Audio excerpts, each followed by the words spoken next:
स्पीकरचा आवाज वाढवायला सांगाल जराशी. मागाशी पण लोक म्हणत होते आवाज येत नाही. अवधेर बाबा की जय। आपके वहां से मुझे प्रतिसाद चाहिए। सभी को प्रेम पूर्वक जय बाबा। अवतार मेहर बाबा की जय। अवतार मेहर बाबा की जय। अवतार मेहर बाबा की जय। Thank you. जय बाबा।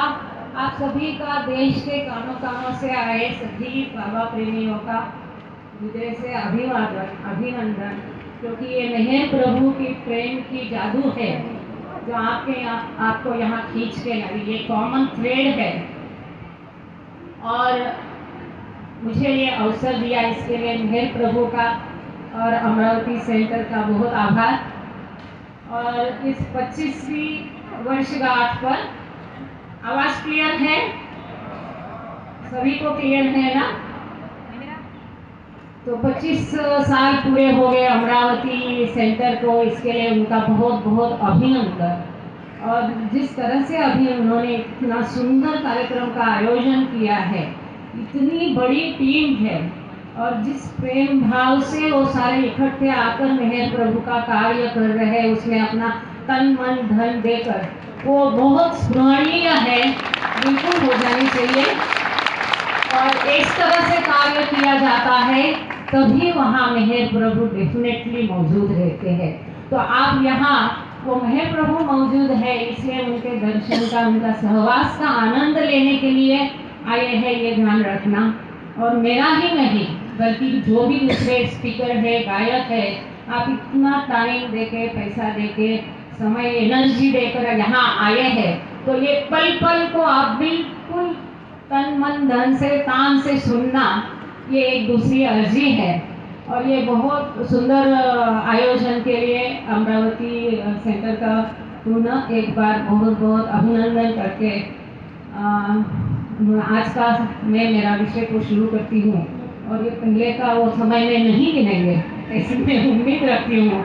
मुझे आयोजकों ने विषय दिया है संस्कार, और मैं बोलना चाह रही थी कि जब भी बाबा ने लेक्चर में हर जगह दिया है कि हमें प्रेम है, संस्कार नष्ट करना है, ईश्वर साक्षात्कार है, इन सभी महत्वपूर्ण चीजों के लिए सद्गुरु की कृपा की आवश्यकता है।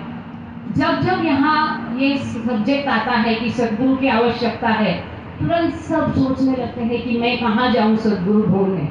तो ये विषय पर मैं बोलना चाह रही थी, लेकिन आयोजक की आज्ञा सर आंखों पर, फिर भी ये सद्गुरु के विषय पर आखिरी 5 मिनट, और शायद मृदुला जी यहाँ पर है, वो मुझे 5 मिनट पहले सूचित करेगी, तो मैं इस विषय को भी रैप अप थोड़ा सा करना चाहूँगी। फिलहाल हम संस्कार पर, थैंक यू जय बाबा, संजय भाई है हमारे, तो संस्कार पर बात करेंगे।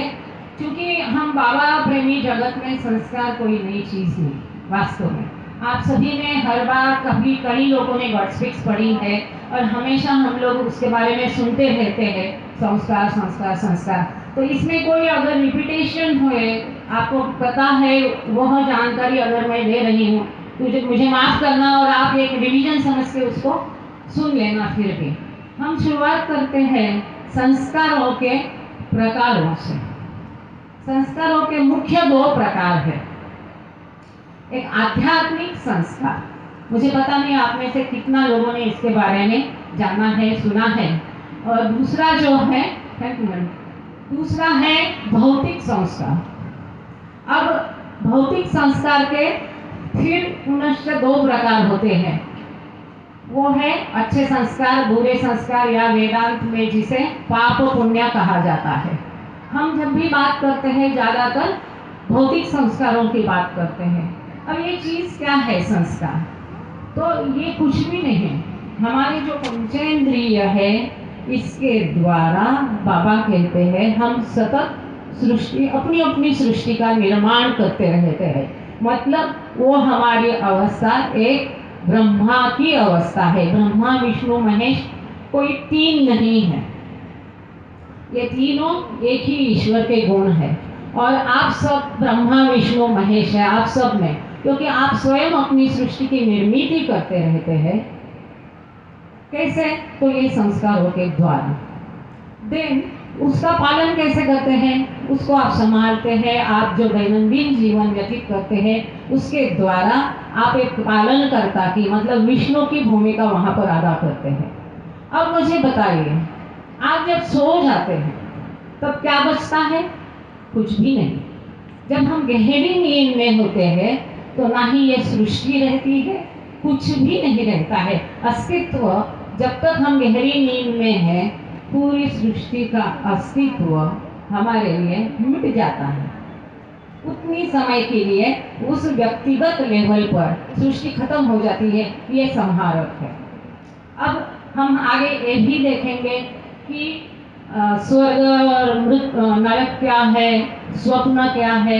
स्वर्ग, नरक, स्वप्न, जागृतावस्था, इनका संस्कारों से क्या लेना देना है, किस प्रकार से संबंध है।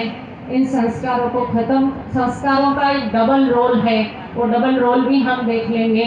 वो संस्कार नष्ट करना है, क्यों जाना चाहिए, तो उसके क्या उपाय है वो भी हम संक्षेप में देखेंगे।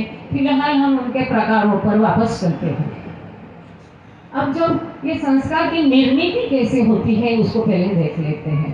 तो जैसे पंचेंद्रिय है, हम जो भी सोचते हैं, विचार करते हैं, बोलते हैं, कार्य करते हैं, यहाँ तक कि हम सांस लेते हैं, छोड़ते हैं, इससे भी संस्कारों की सतत निर्मित होती रहती है। इम्प्रेशंस, वो संस्कार जो हम अच्छा कार्य करेंगे अच्छे संस्कार निर्माण होंगे, खराब कार्य करेंगे खराब संस्कार निर्माण होंगे। अब ये संस्कार किस तरह से होते हैं?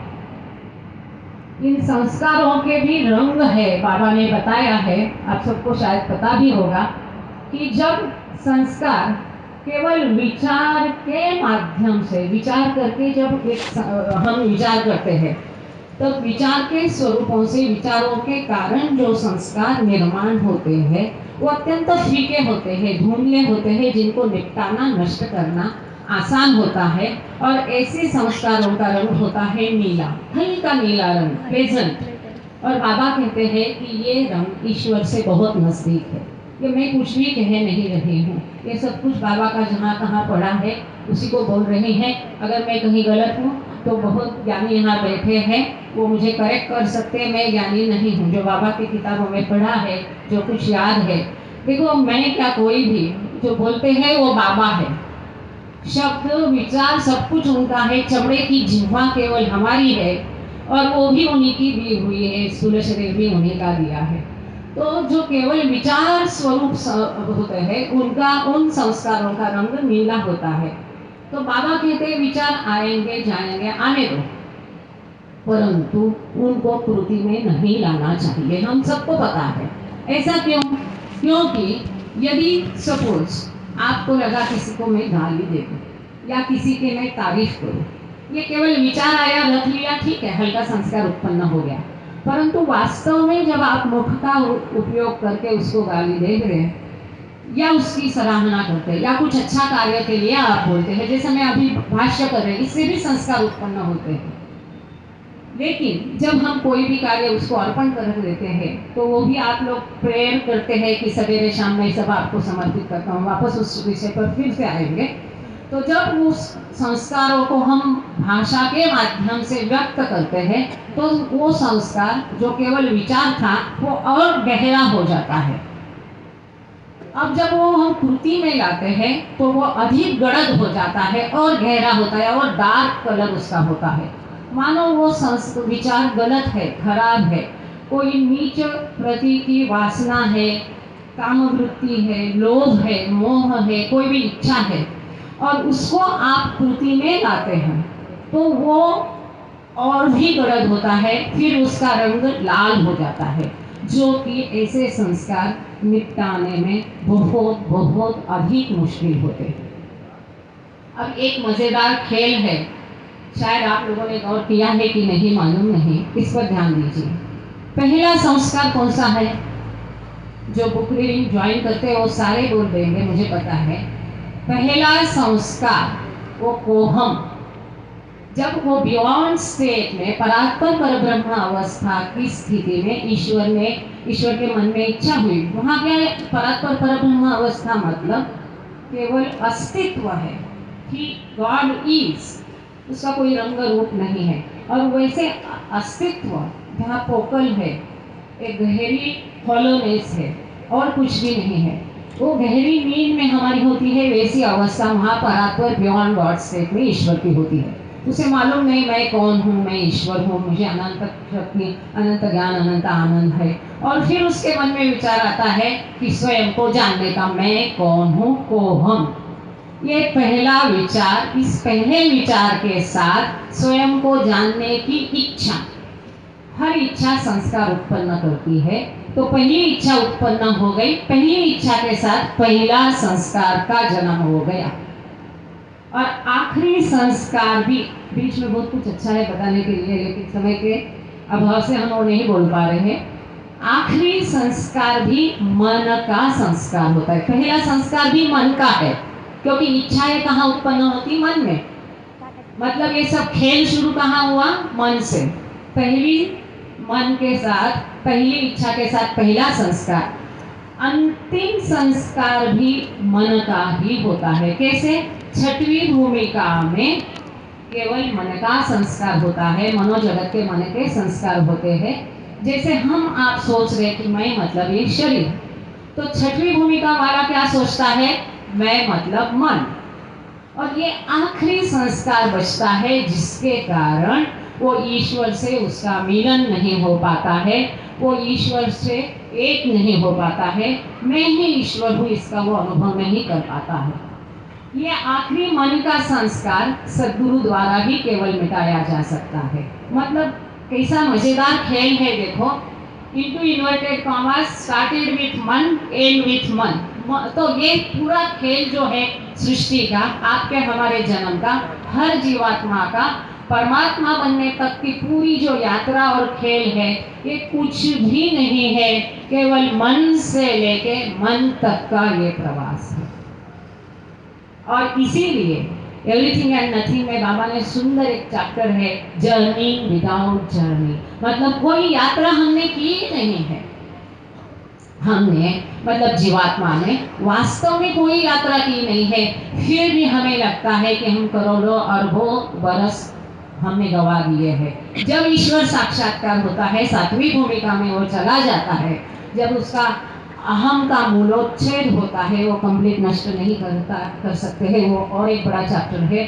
तो उसका मन का नाश होता है। अब आपको मतलब जब मन का नाश होगा, उसके सारे संस्कार संपूर्णतया नष्ट हो गए, संस्कार विरहित होगा, तब ये मानवीय चेतना दैवी चेतना बनेगी। मतलब तभी उसे ईश्वर साक्षात्कार मिल जाएगा। अभी तो मनुष्य बन गया, तो मनुष्य में, हर मनुष्य में परमात्मा है, पर उसकी चेतना विकसित होने के बावजूद भी वो चेतना कैसी है? संस्कारित चेतना है, भारित चेतना है। मतलब ये संस्कार ही कारण है उस ईश्वर का, मतलब परमात्मा से जीवात्मा का मिलन होने में ये संस्कार पर्दा बनकर रह जाते हैं। लेकिन ये संस्कारों की भूमिका अत्यंत महत्वपूर्ण कैसी है, हम बाद में देखेंगे। फिलहाल हम देखते हैं कि ये मन से लेके मन तक का जो खेल है, जब ये संस्कार नष्ट हो जाएंगे, तब उसको ईश्वर साक्षात्कार होगा। तब वो समझ जाएगा, अरे उसे सारे उसके प्रवास दिखाई देते हैं ईश्वर साक्षात्कार के बाद, कि उसमें कीड़ा कैसा था, मकोड़ा था, बिल्ली बंदर था और मनुष्य था, उसके पुनर्जन्म सब कुछ उसे दिखाई देता है, क्योंकि वो पूरे स्थूल जगत को देख सकता है, सभी भूमिकाओं को देख सकता है। और तब उसे हम, बाबा कहते हैं, हमें करवट बदलने में कितना समय लगता है, उतना समय की बात है, पर वास्तव में स्थूल जगत के हिसाब से उसने अरबों खरबों इसमें बरस घुमा दिए हैं, गवाए हैं उत्क्रांति में, पुनर्जन्म में। परंतु वास्तव जब वहाँ उसका संस्कार नष्ट हो जाता है, मतलब संस्कार नष्ट हो जाता है, मन नष्ट हो जाता है, तभी उसे ईश्वर साक्षात्कार मिलता है। अब बात समझ में आई कि मनोनाश पर्व बाबा ने क्यों जिया। संस्कार आप सोचेंगे, आप संस्कारों के प्रकार बताते बताते कहाँ तक चले गए, लेकिन क्या करें, अभी मनोनाश पर्व के बारे में हर कोई सोचता है, काफी लोगों के मन में दुविधा रहती है। मनोनाश पर्व बाबा ने इस सृष्टि में जितने भी साधक हैं, जिनको ईश्वर साक्षात्कार पाना है, जो सच्चाई का जीवन जीते हैं, उन सभी साधकों के लिए उनकी तरफ से बाबा ने मनोनाश पर्व जिया है। और ये मन का नाश होना कितना महत्वपूर्ण है, ये अब आप समझ गए होंगे, क्योंकि ये मन से ही सृष्टि जीवात्मा सब उत्पत्ति हो गई और मन में ही वो खत्म होने वाली है।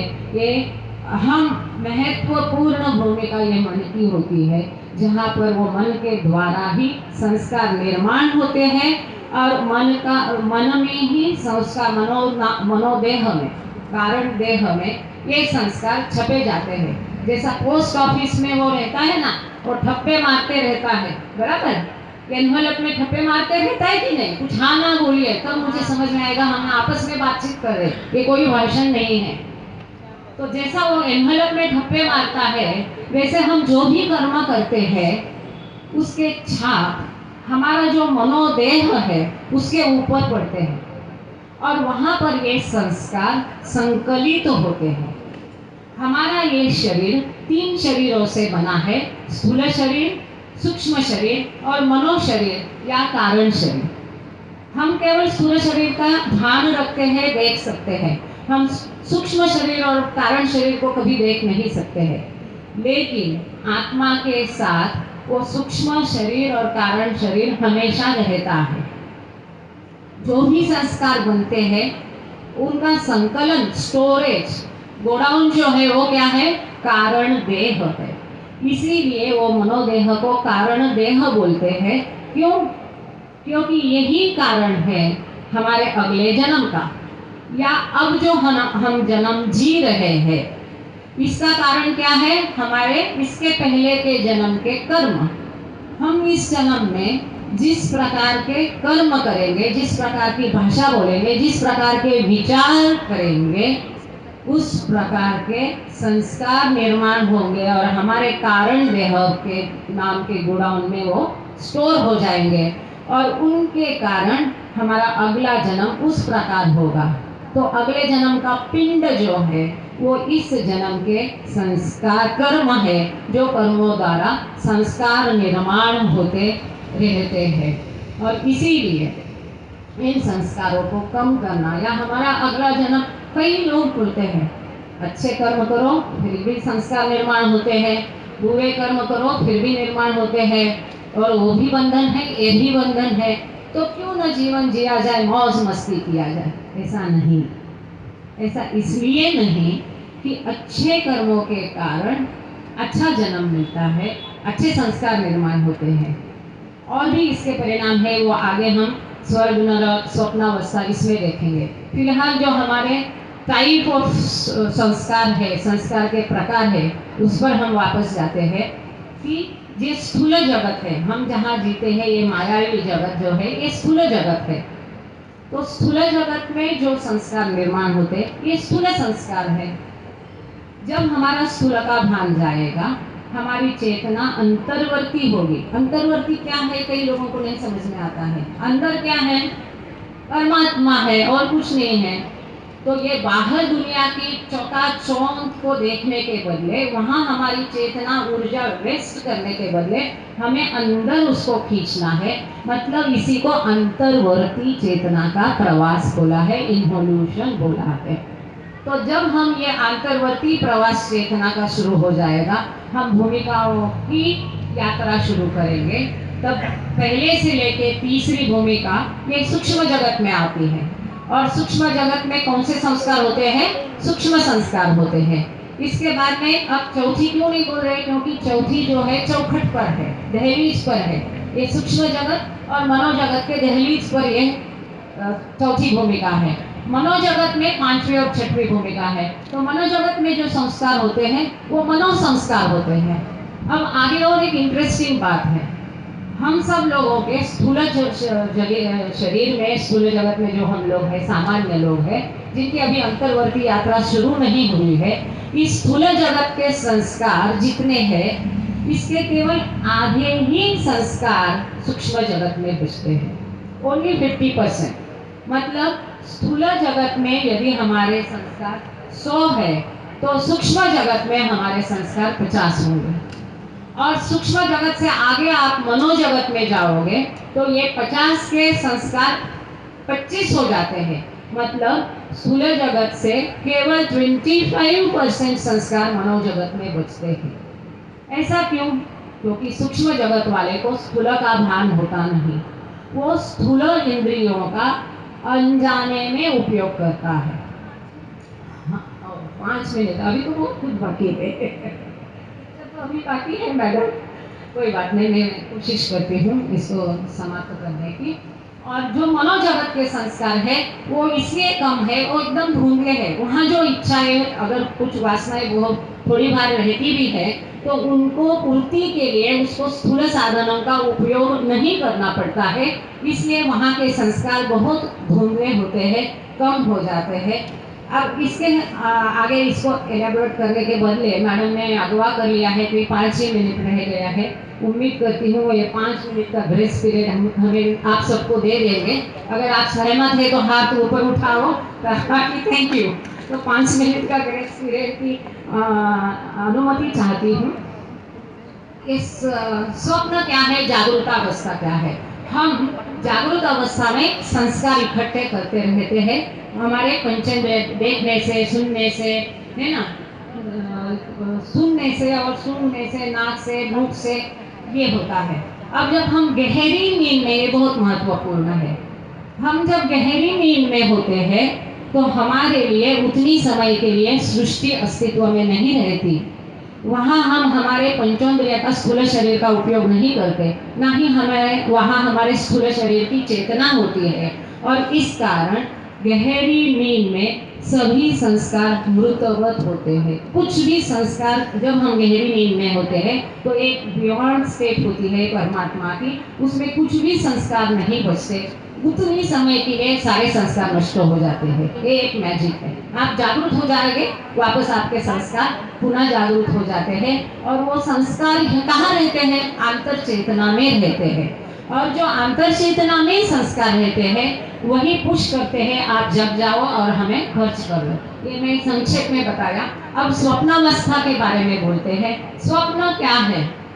तो अर्ध, जो कुछ संस्कार है कुछ दिनों के होते हैं, कुछ महीनों के होते हैं, कुछ मृतवत होते हैं, इनका अलग अलग कालखंड होता है संस्कारों का।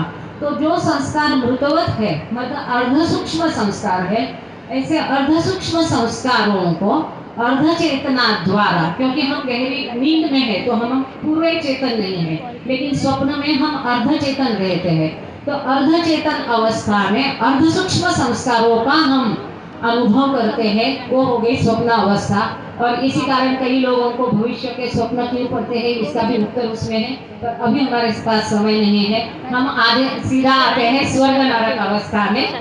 और स्वर्ग में जो अच्छे संस्कारों के कारण स्वर्ग की प्राप्ति होती है, वो कोई जगह नहीं है, एक भावनाएं मन की स्थिति है। बुरे संस्कारों के कारण नरक की प्राप्ति होती है। इसमें एक महत्वपूर्ण बात बताना चाहूंगी कि हम स्थूल शरीर के लोग मृत्यु के पश्चात हमारा सूक्ष्म शरीर स्वर्ग और नरक का अनुभव करता है, परंतु जो भूमिका के साधक है, स्पेशली दूसरी भूमिका का साधक, वो स्थूल शरीर में ही स्वर्ग का अनुभव करता है। इतना कहने के बाद मुझे लगता है अभी मैं थोड़ा रुक जाऊँ संस्कारों के बारे में, और सतत बाबा का स्मरण करना हर सांस के साथ, ये मदद करता है संस्कारों को ढीला करने में, फीका करने में। हम जो भी कार्य करते हैं, जो भी हम संसार है हमारा, अभी आपने न्यू लाइफ का काफी कुछ सुना है, तो नथिंग बिलोंग्स टू अस, हमारा कुछ भी नहीं है। ये संसार, ये फैमिली, ये जॉब, ये बिजनेस, ये बच्चे, सब कुछ उसका दिया है। नथिंग बिलोंग टू अस, ये उसका है। और उसने हमें केवल एक केयर टेकर जैसा रखा है, उनकी देखभाल करने के लिए। इतनी डिटैचमेंट के साथ हम हमारा कर्तव्य करेंगे और सब कुछ उसे अर्पण करोगे, तभी ये संस्कार कम निर्माण होंगे। हर सांस के साथ, हर क्रिया के साथ, हर शब्द के साथ अंदरूनी सतत उसका स्मरण करेंगे, उसका नाम लेंगे, तो नए संस्कार निर्माण होना कम हो जाएगा।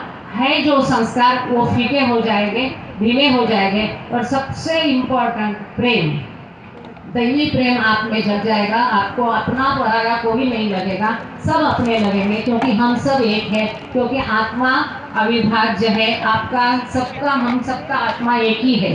इस भावना को हमेशा मन में उत्पन्न करके जागरूक रखेंगे तो हमें राग, द्वेष, इन सब पर काबू करना आसान हो जाएगा।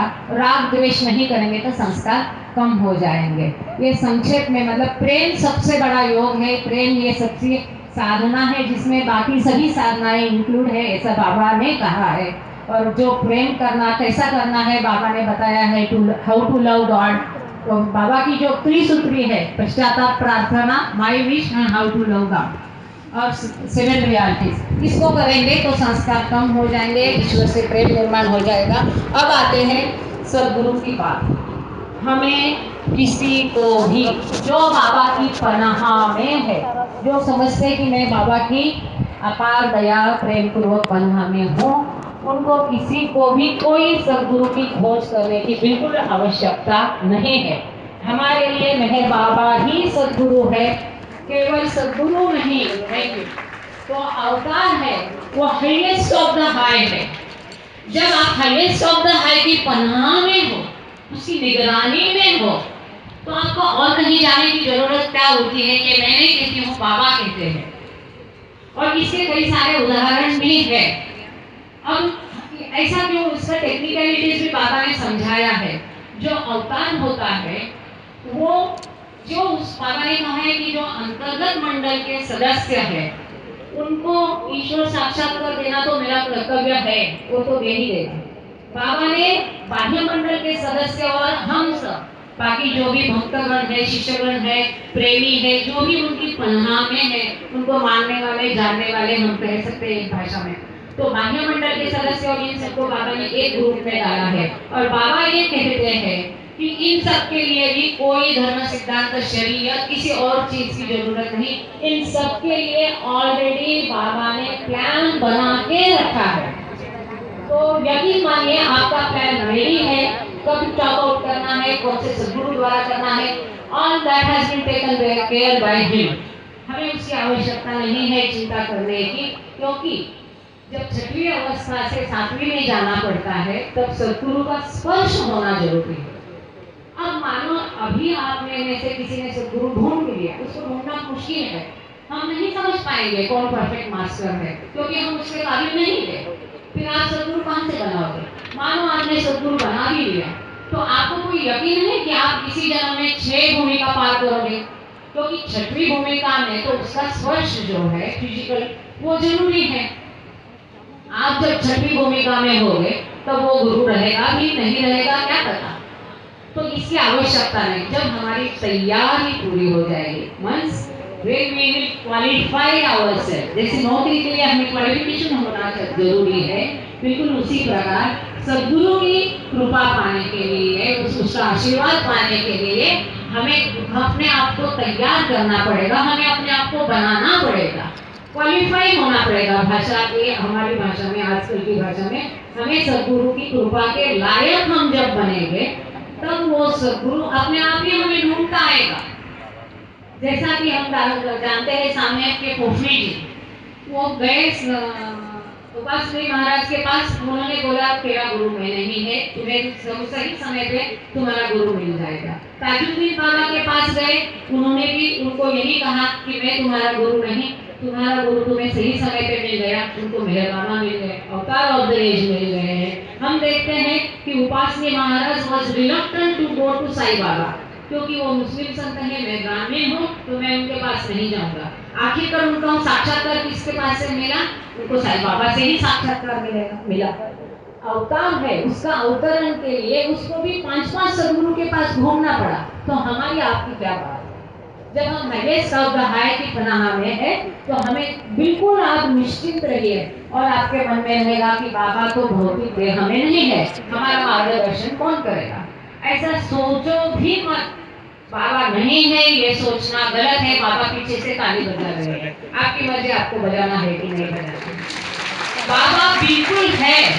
और ये बाबा ने कहा है कि मैं तो अभी दुकान खुली हो जाएगी मेरी। बाबा ने कहा है ना मेरी दुकान खुली हो जाएगी। तो बाबा बिल्कुल भौतिक दुनिया में हमें नहीं दिखते, परंतु बाबा का अस्तित्व है। ये हर चीज पर उनकी निगरानी है। कोई भी एक पेड़ पत्ता भी उनकी मर्जी के बिना नहीं हिलता है। ये शब्द शब्द जो भी कहलवाया है उन्हीं ने कहलवाया। आपने ताली बजवाई वो भी उन्होंने ही बजवाई है। ये हर कुछ वो करते हैं। तो वो आपका प्रवास कैसा होना है अंदरूनी वो आपको गाइडेंस देंगे। परिस्थितियां ऐसी निर्माण करेंगे जब आपको आध्यात्मिकता से आप रूखापन आएगा तो आपको कुछ अच्छा चमत्कार जैसा हो जाएगा तो आप आगे बढ़ोगे। आप जब भौतिकता में ज्यादा लिपटे हुए हैं तो किसी का बेटा लिया किसी का पति लिया ऐसा करके आपका भौतिकता से वो मन भी हटा देंगे। ये केवल उदाहरण के लिए बता रही हूँ कि बाबा है और हम उनकी we are in his care so we did not worry। और इसी के साथ मुझे रुकना चाहिए। I am so sorry for exceeding the time limit। Thank you so much। अवतार मेहर